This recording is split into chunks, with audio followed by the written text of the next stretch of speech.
тойрог зурхдаа дэвтэр дээрээ эхлээд тойргийн төвөө тэмдэглэнэ. Дараад нь гортог хэмээх багжаа ашиглан шугамаараа хэмжээ авна. За хэмжээ авахдаа гортогныхоо харандаа болон зүүнний үзүүрийг шугам дээрээ байрлуулан хэмжээгээ авна.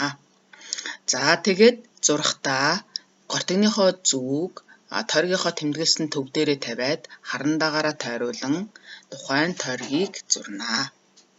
За яг энэ арга ашиглан дараах бодлогыг бодцгоё.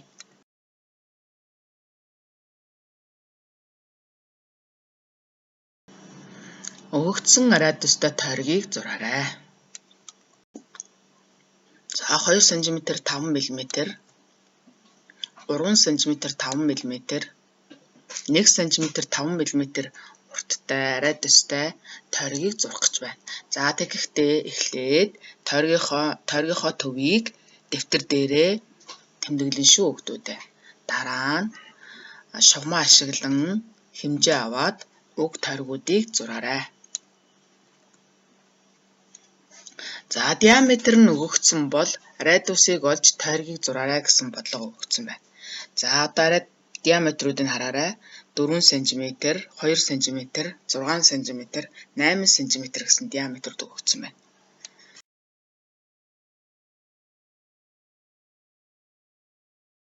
Бодохын тулд бүгдээрээ эхлээд диаметр гэж юу вэ гэдгийг эргэн санацгаая. За сайтар ажиглаараа өгдөөдөө тойрог өгөгдсөн байна. Тойргийн төв байна тийм ээ. За тойргийн төвийг дайруулад тойргийн нэг цэгээс нөгөө цэг хүртэл татсан шулууныг диаметр гэж хэлдэг. За диаметр маань тэгэхээр тойргийн төвийг дайраад гарсан ийм шулуун байх нэ. За тэгвэл энэ дотор радиус хэд байгаа юм болоо хүүхдүүдээ?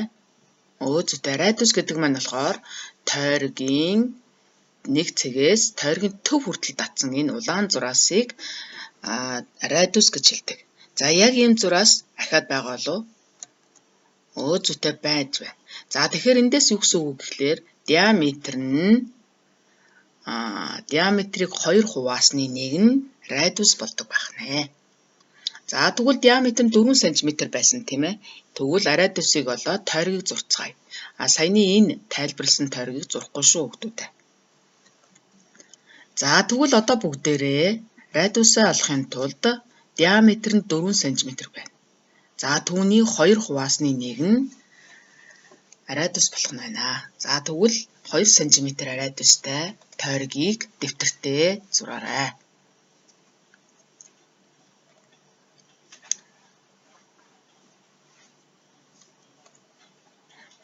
За яг энэ аргыг ашиглаад диаметр нь 2 см бол радиусаа олоод ахаад нэг тойрог зураарай.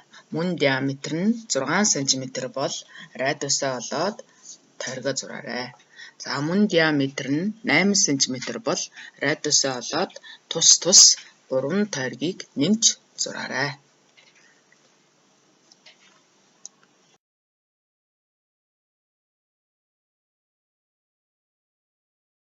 За дараах тоонуудыг тоон шулуун дээр тэмдэглээрэй. За энэ тэгэхээр эерэг сөрөг тоон шулуун байна.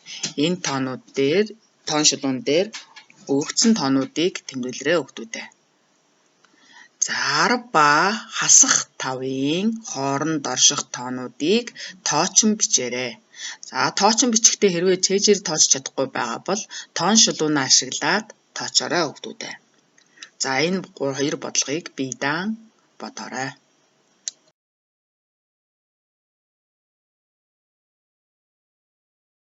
5 дугаар бодлогыг ажиглаарай. Тойргийн радиус нь 3 см бол тэгшүнцэгтийн урт нь хэдэн см байна вэ гэдгийг олох гэж байна. За тэгэхээр уг дүрсийг сайтар ажиглавал тэгшүнцэгт өгөгдсөн байна. Энэ тэгшүнцэгт дотор зүйтэй 2 тойрог өгөгдсөн байна. Тойргийн радиус нь 3 см байна. Тэгвэл энд хичнээн радиус байна уу хүүхдүүдээ? Зүйтэй 4 радиус. Өөрөөр хэлбэл 4 3 байгаа байна. Тэгвэл одоо тойргийн тэгшүнцэгтийн уртыг олж болох уу хүүхдүүдээ? За зүйтэй олоорой. За тэгшинцэгтийн өргөн 4 см, урт нь түүнээс 2 дахин их бол тэгшинцэгтийг зураад хүрээний урт болон талбайг олоорой гэсэн бодлого өгсөн байна.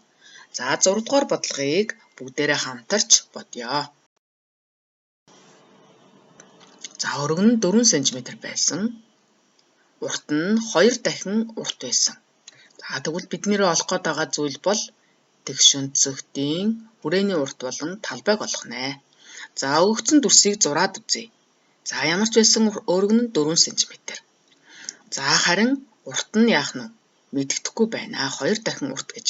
Тэгвэл бид нар одоо хамгийн түрүүнд сайн байна. Уртаа олох хэрэгтэй байх нэ. За дахин урт, дахин олон, дахин их гэхээр зүйтэй үржүүлж өгнө. За тэгвэл урт маань 8 см байсан байх нэ. Одоо хүүхдүүдээ урт өргөн мэдгдсэн юм чинь талбайгаа олж болох уу? Болно.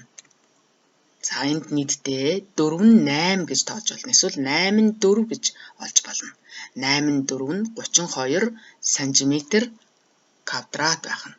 За энд бол талбайг нь олсон байх нэ.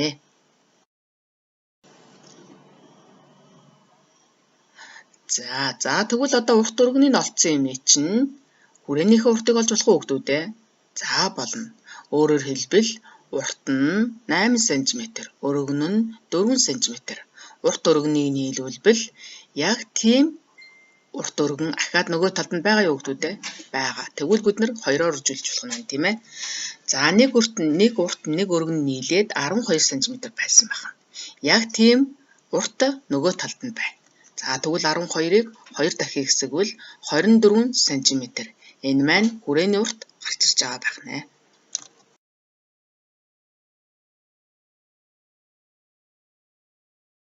Урт багш нь дараах бодлогуудыг өглөө. За эхний ээлжинд дараах заалтыг термометр дээр тэмдэглээд будаарай гэсэн байна. За эхлээд багш нь тэг градусыг тэмдэглэсэн байна.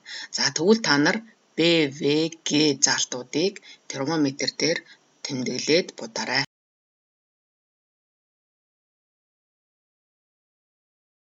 Гурав 4 5-ыг бие даан хийж гүйцэтгээрэй. Анхаарлаа хандуулсан хүүхдүүддээ баярлалаа.